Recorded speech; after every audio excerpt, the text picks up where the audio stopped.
memulai perkuliahan pada siang hari ini, alangkah lebih baiknya kita untuk berdoa menurut agama dan keyakinan kita masing-masing. Berdoa dimulai.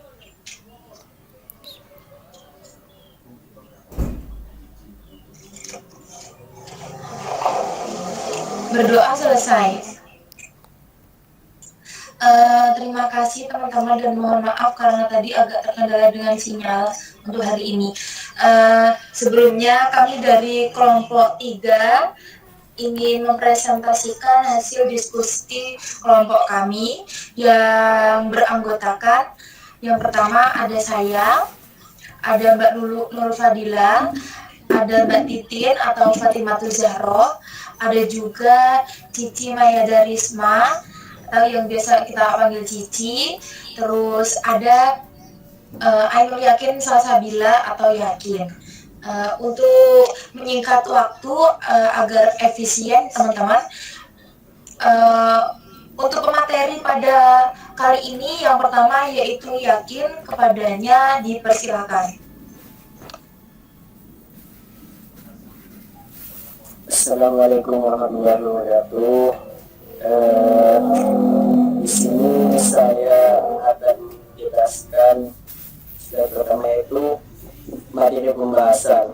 Dari materi pembahasan ini ada 5 pembahasan. Yang pertama itu latar belakang, yang kedua rumusan masalah, yang ketiga metode penelitian, keempat hasil dan analisa, dan yang kelima adalah kesimpulan.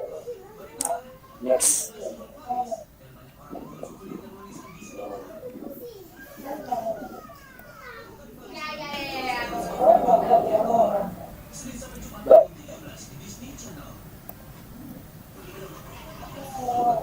Yang pertama itu latar belakang. Latar belakang, kemajuan teknologi saat ini telah mengakibatkan terjadinya perubahan di segala bidang kehidupan, termasuk pendidikan. Pendidikan merupakan sarana strategis untuk meningkatkan karakter. Salah satu cara untuk meningkatkan karakter adalah dengan memasukkan beban nilai karakter ke dalam mata pelajaran. Mata pelajaran sejarah dianggap mampu memenuhi syarat dengan nilai-nilai karakter. Dari pernyataan tersebut terlihat bahwa pelajaran sejarah dapat mengubah karakter suatu bangsa dan menumbuhkan taraf berpikir siswa. Keterampilan berpikir tingkat tinggi merupakan model pembelajaran yang sangat dibutuhkan dalam pembelajaran saat ini. Keterampilan berpikir tingkat tinggi adalah keterampilan yang melatih siswa untuk dapat menyelesaikan masalah di masa depan, sehingga keterampilan tersebut harus dimiliki.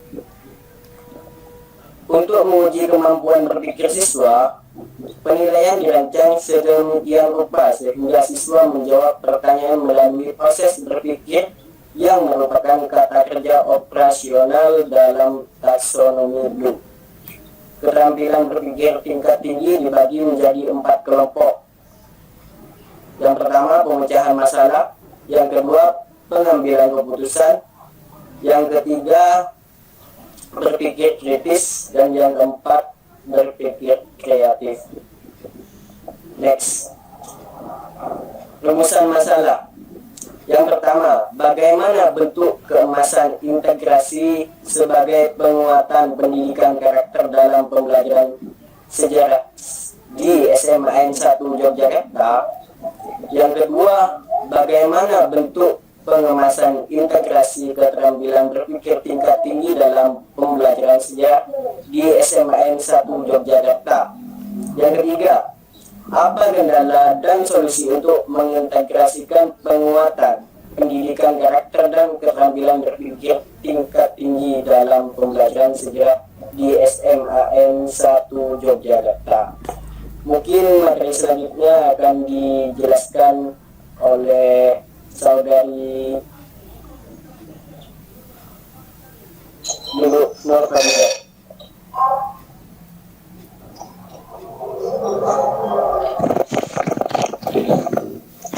Baik, di sini saya akan menjelaskan mengenai metode penelitian. Penelitian ini menggunakan pendekatan kualitatif, dengan jenis penelitian naturalistik.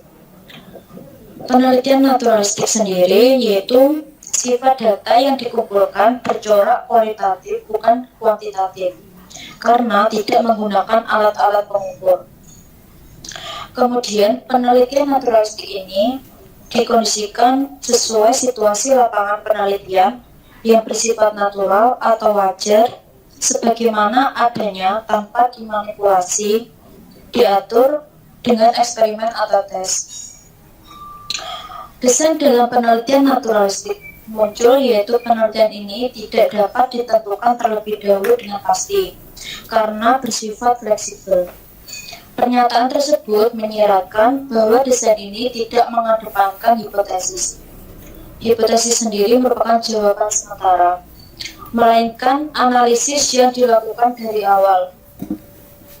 Peneliti menggunakan metode penelitian naturalistik untuk dapat mendeskripsikan dan menganalisis secara mendalam integrasi pendidikan penguatan karakter dan keterampilan berpikir tingkat tinggi dalam pembelajaran sejarah di SMAN 1 Yogyakarta. Penelitian ini bersifat natural, di mana peneliti membiarkan masalah muncul secara alamiah, kemudian menarik interpretasi yang didukung oleh data yang diperoleh dari lapangan. Selanjutnya yaitu teknik pengumpulan data dalam penelitian ini berupa wawancara, observasi, dan dokumentasi. Atau dalam penelitian kualitatif yaitu biasa disebut triangulasi. Triangulasi itu merupakan teknik pengumpulan data yang bersifat menggabungkan dari berbagai teknik pengumpulan data dan sumber data yang telah ada. Kemudian sumber data dalam penelitian ini atau subjek penelitian terdiri dari kepala sekolah, wakil kepala sekolah bidang kurikulum, guru sejarah, dan siswa yang diambil dengan menggunakan teknik purposive sampling. Teknik purposive sampling adalah teknik pengambilan sampel sumber data dengan pertimbangan tertentu. Jadi di sini tidak semua siswa yang diikut sertakan dalam subjek penelitian. Kemudian instrumen dalam penelitian ini meliputi wawancara mendalam, dokumentasi dalam bentuk buku, RPP, dan silabus, dokumen berupa foto. Kemudian data dikumpulkan dari observasi kegiatan kelas serta kondisi di SMAN 1 Yogyakarta. Data yang telah terkumpul kemudian dianalisis. Analisis dalam penelitian ini menggunakan analisis interaktif model Niels and Huberman.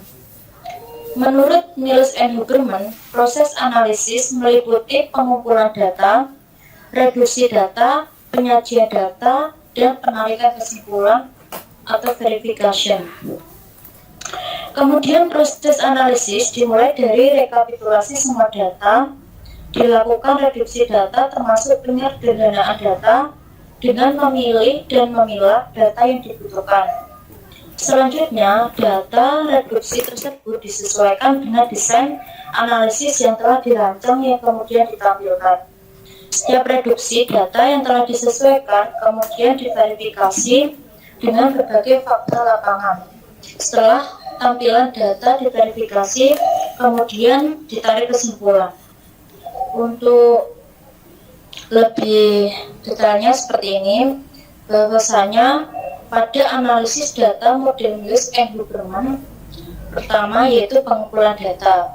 Jadi pengumpulan data yang dilakukan seperti observasi, wawancara, dan dokumentasi kepada subjek penelitian kemudian dikumpulkan. Selanjutnya dilakukan reduksi data, yaitu mengelompokkan hasil observasi, wawancara, dan dokumentasi, kemudian penyederhanaan data dengan memilih dan memilah data yang dibutuhkan, mengelola data, kemudian uji kredibilitas dan triangulasi.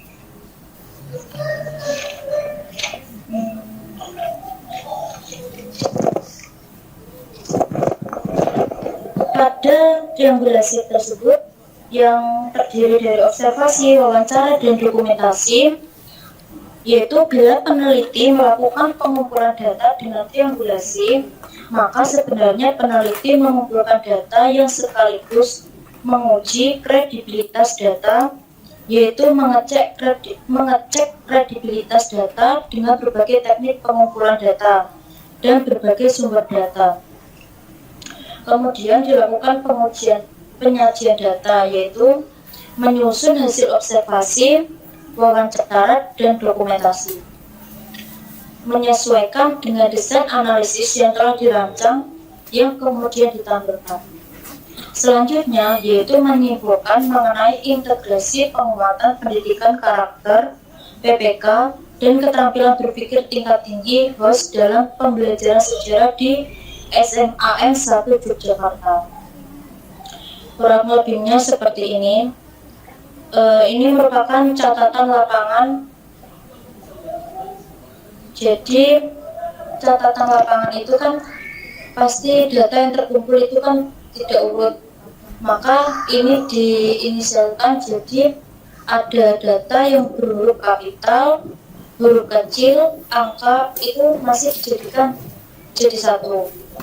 Pada reduksi data dilakukan pemilihan yang penting, yaitu membuat kategori seperti huruf kapital disendirikan, angka sendiri, kecil sendiri, seperti ini. Kemudian dilakukan display data atau menyajikan ke dalam pola.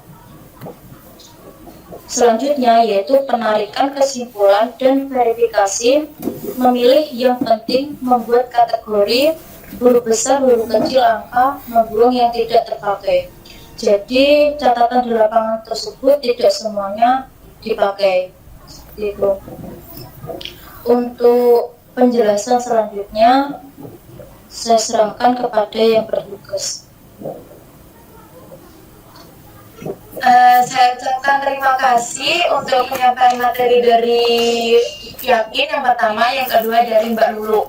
Nah, untuk selanjutnya penyampaian materi akan saya sampaikan. Selanjutnya yaitu hasil dan analisis. Yang pertama, nanti ada beberapa ya teman-teman ya. Yang pertama itu memperkuat pendidikan karakter dalam pembelajaran. Dalam setiap kebijakan yang dijalankan pasti ada kelemahan dan kelebihannya. Itu Pak dipastikan ya teman-teman ya.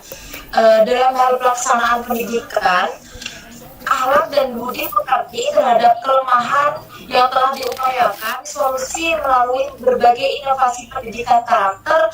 Inovasi tersebut yaitu sebagai berikut. Yang pertama, ada mengintegrasikan pendidikan karakter ke dalam semua mata pelajaran. Yang kedua, ada mengintegrasikan pendidikan karakter ke dalam pelaksanaan kegiatan pembinaan siswa. Yang ketiga, ada melaksanakan pendidikan karakter melalui pengelolaan semua urusan di sekolah dengan melibatkan seluruh warga sekolah. Nah, menurut Kementerian Pendidikan dan Kebudayaan, 5 ciri utama bangsa yang dimaksud adalah yang pertama religius, yang kedua normalis, yang ketiga mandiri, yang keempat gotong royong, yang kelima ada integritas. Nah, kelima nilai ini adalah yang utama ya teman-teman ya, bisa berinteraksi dan berkembang secara dinamis. Nilai-nilai agama sebagai cerminan keimanan dan pengabdian kepada Tuhan Yang Maha Esa diwujudkan dengan sepenuhnya dalam bentuk ibadah sesuai agama dan keyakinan masing-masing dalam bentuk kehidupan antara manusia sebagai kelompok, komunitas, maupun berbangsa bahkan bernegara. Seperti itu teman-teman. Dalam kehidupan bermasyarakat, berbangsa memiliki nilai-nilai agama dimaksud untuk mendasari dan menyatu dalam nilai luhur nasionalisme. Kemandirian, gotong royong, dan integritas. Begitu pula jika nilai-nilai luhur nasional dijadikan sebagai titik tolak pembinaan nilai-nilai budi pekerti. Namun kelima nilai tersebut bisa disesuaikan dengan sekolah dan kearifan lokal. Jadi kalau memang sekolah itu tidak cocok di misal ini ya, sekolah ini mayoritas Muslim setengah Muslim. Nah itu yang kita tidak bisa untuk menerapkan semua menyamaratakan. Misal di situ harus ada gereja ataupun harus ada apa namanya musola.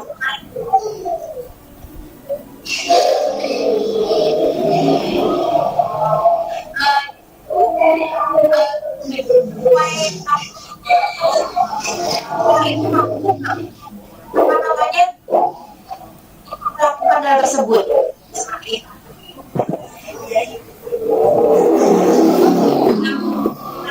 Selanjutnya, pemeliharaan nilai karakter dalam sesuaian dengan situasi yang saya sebutkan tadi.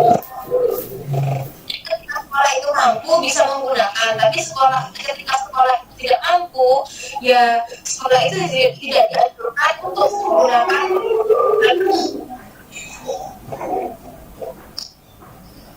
Nah, untuk selanjutnya, hal ini bertujuan dengan hard skill tapi juga soft skill yang akan membantu mereka terhadap lingkungan keluarga dan masyarakat. Selanjutnya,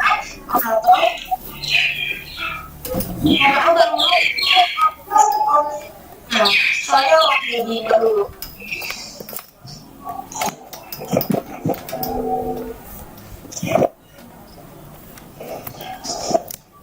Bagaimana Mbak? Udah sampean belum dimatiin, soalnya agak rame. Oh iya, sebentar. Pembelajaran. Nah, ciri-cirinya itu sebagai apa? Bagaimana sih ciri-ciri berpikir tingkat tinggi meliputi kemampuan untuk menemukan, menganalisis, terus membuat yang tepat, dinamis, metode yang baru, merelevansikan, mendeskripsikan, membantah dan membuat keputusan proses kognitif HOS menurut Anderson dan Catwalk 2001. HOTS ya, meliputi bukan host. HOTS ya. Ya Ibu, iya mohon maaf Ibu. Meliputi penciptaan, evaluasi, analisis, ada 3 tadi atau penciptaan, evaluasi, dan analisis, ada 3 tadi. Nah, penciptaan itu bagaimana sih teman-teman? Yang pertama yaitu membuat gagasan atau kata kerja. Kata kerja yang bagaimana? Nah ini di slide-nya ada tertera ya, 2002, mengkonstruksikan, mendesain, membuat, menggambarkan, menulis, merumuskan, mengevaluasi, yaitu membuat keputusan sendiri. Kata kerja, mengevaluasi, ini mungkin satunya tipe ya, itu dihapus yang mengevaluasi satunya. Itu sebenarnya mengevaluasi saja teman-teman. Mengevaluasi, menyangkal, memutuskan, memilih, dan mendukung. Terus ada 2004 menganalisis, yaitu memspesifikasikan aspek unsur verbal, membandingkan, memarsikan, mengkritik, dan menguji. Guru harus, sebagai guru ya, kita itu harus kreatif dalam mengasah keterampilan berpikir tingkat siswa. Guru harus mampu membuat pertanyaan yang bervariasi dalam bentuk kasus kontekstual sesuai dengan tingkat pengetahuan dan pengalaman siswa itu sendiri. Dalam yang pasti ya teman ya, dalam kehidupan sehari-hari. Jadinya ketika mengaplikasikan, siswanya kita juga tahu bagaimana ketika kita di sekolah dan harus mengimplementasikan di rumah, seperti itu. Nah, katatannya untuk mengasah kemampuan berpikir pada tingkat yang lebih tinggi, misalnya dengan menggunakan kata mengapa, bagaimana, memberi alasan dengan cara apa, bagaimana bertindak. Nah itu seperti itu teman-teman. Ketika pertanyaan kita, si siswa ini harus sebisa mungkin menjawab dengan beberapa kata yang udah ada di situ yang sudah saya sebutkan tadi. Misal kenapa kamu makan? Karena seperti ini. Memberi alasan, seperti itu istilahnya teman-teman ya. Nah, untuk selanjutnya yang ketiga teman-teman, ini ada integrasi pendidikan penguatan karakter dalam pembelajaran sejarah. Proses penelitian atau mengidentifikasi upaya guru sejarah di SMA N1 Yogyakarta dalam upaya mengintegrasikan pendidikan karakter dalam pembelajaran sejarah dengan baik.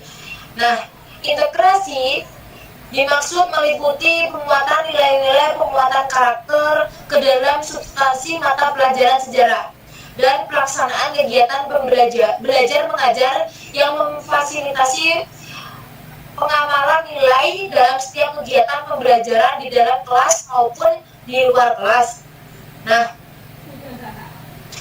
integrasi pendidikan penguatan karakter dalam proses pembelajaran dilakukan mulai dari tahap perencanaan, pelaksanaan, hingga evaluasi pembelajaran. Nah, dari proses pembelajaran tersebut yang meliputi 3 tahapan tersebut, yaitu pelaksanaan, perencanaan, pelaksanaan, hingga evaluasi tersebut terhadap proses pembelajaran masih ditemukan kendala yang dialami oleh guru, yakni apa saja pada tahapan pelaksanaan pembelajaran dan evaluasi pembelajaran. Pada tahapan pembelajaran ini, kurangnya jam pembelajaran, misalnya ya teman-teman ya, karena ketika kita mengajar itu entah karena asik atau karena kita terlalu menikmati mengajar, sehingga waktu yang kita seharusnya sudah selesai tapi kita masih menggunakan misal jam guru lain, seperti itu. Nah, tidak sesuai dengan jumlah materi yang akan diberikan kepada siswa, sehingga guru mengalami sedikit kesulitan dalam memfasilitasi internalisasi nilai-nilai karakter dalam pembelajaran.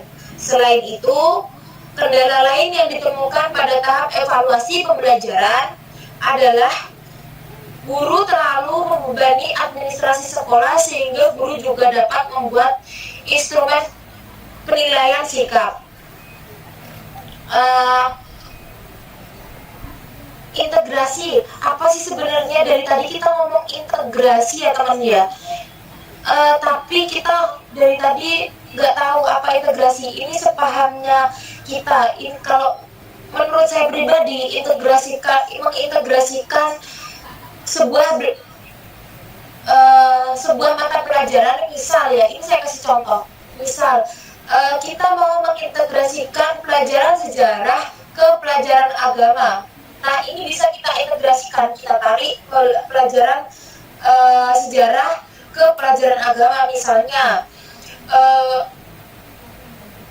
Bung Karno adalah, jangan Bung Karno ya, Soekarno adalah presiden pertama Republik Indonesia. Kita tarik ke agama, mata pelajaran agama. Kita patut bersyukur karena Indonesia merdeka pada tahun sekian yang dipelopori oleh ini, dan sebagai presiden pertama Republik Indonesia adalah Soekarno. Nah, itu menurut saya contoh integrasi yang saya pelajari teman-teman. Itu sejarah saya bawa ke pendidikan agama Islam, seperti itu. Nah, itu yang dapat saya jelaskan.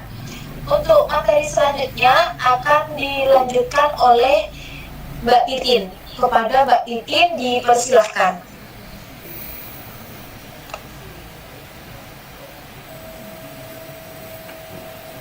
Terima kasih. Selanjutnya saya akan melanjutkan dari materi sebelumnya, yaitu hasil dan integrasi kemampuan berpikir tingkat tinggi dalam pembelajaran sejarah. Penilaian keterampilan tidak terlepas dari penilaian pengetahuan dan sikap.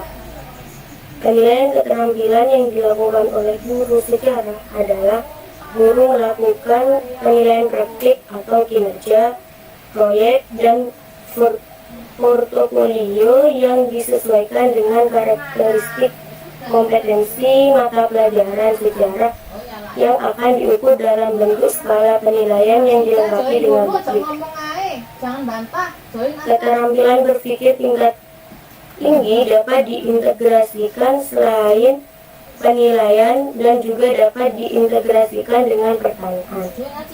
Berdasarkan Permendikbud nomor 37 tahun 2018 tentang KIKD, bagaimana melakukan analisis KD.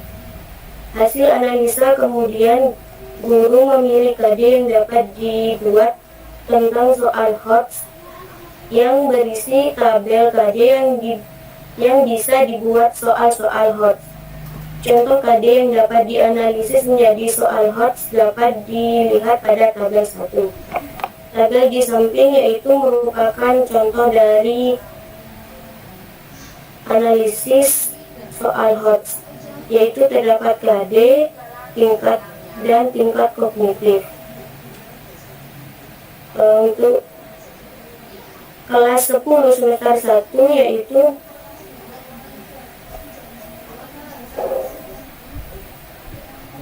di 3.1 menganalisis kehidupan manusia dalam berkelanjutan ruang, yaitu tingkat kognitif L3 atau C4.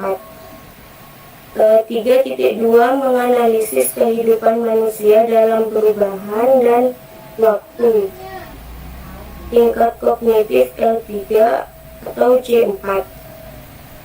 3.3 menganalisis keterkaitan sejarah, menganalisis sejarah event tentang manusia di masa lalu untuk seni kehidupan sekarang, termasuk L3 atau C4. 3.4 sebagai sains peristiwa, cerita, dan menganalisis tingkat kognitifnya juga termasuk L3 atau C4.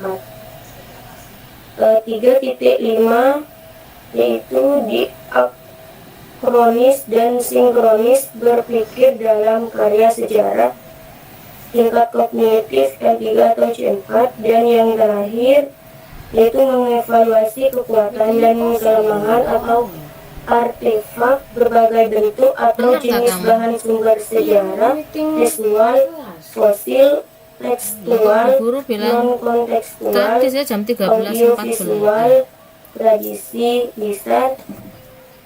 Tingkat kognitifnya termasuk L3 atau C5. Untuk slide selanjutnya. Slide selanjutnya yaitu kesimpulan. Kesimpulannya yaitu berdasarkan hasil analisis data dan pembahasan dapat ditarik kesimpulan sebagai berikut. Integrasi penguatan pendidikan karakter ditemukan dalam pembelajaran sejarah, yaitu pada tahap perencanaan, pelaksanaan, dan evaluasi pembelajaran.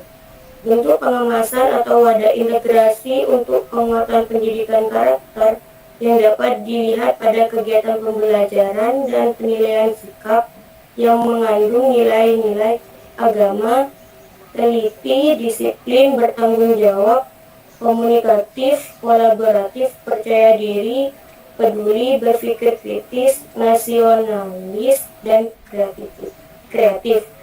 Dan untuk materi selanjutnya akan dilanjutkan oleh teman saya, yaitu Cici.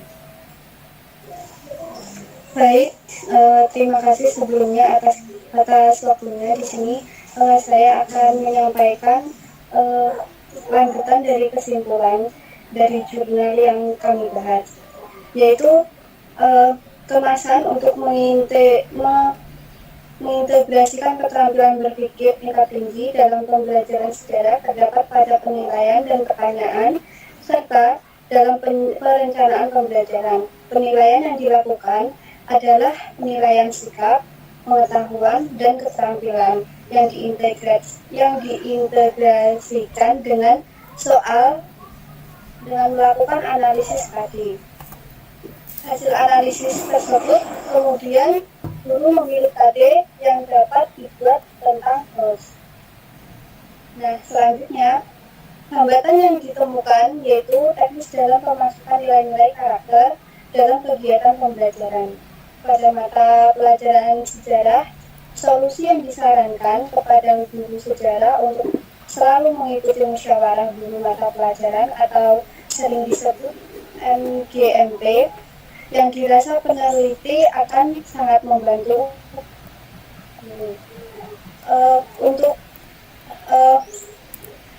musyawarah MGMP ini sendiri itu untuk bertukar informasi dan sharing tentang kendala yang dihadapi. Untuk kendala pembuatan instrumen penilaian, saran kepada kepala sekolah, guru, dan dinas pendidikan untuk melakukan sosialisasi dan pelatihan pembuatan instrumen penilaian. Grid kemudian mulai membuat soal-soal. Selanjutnya,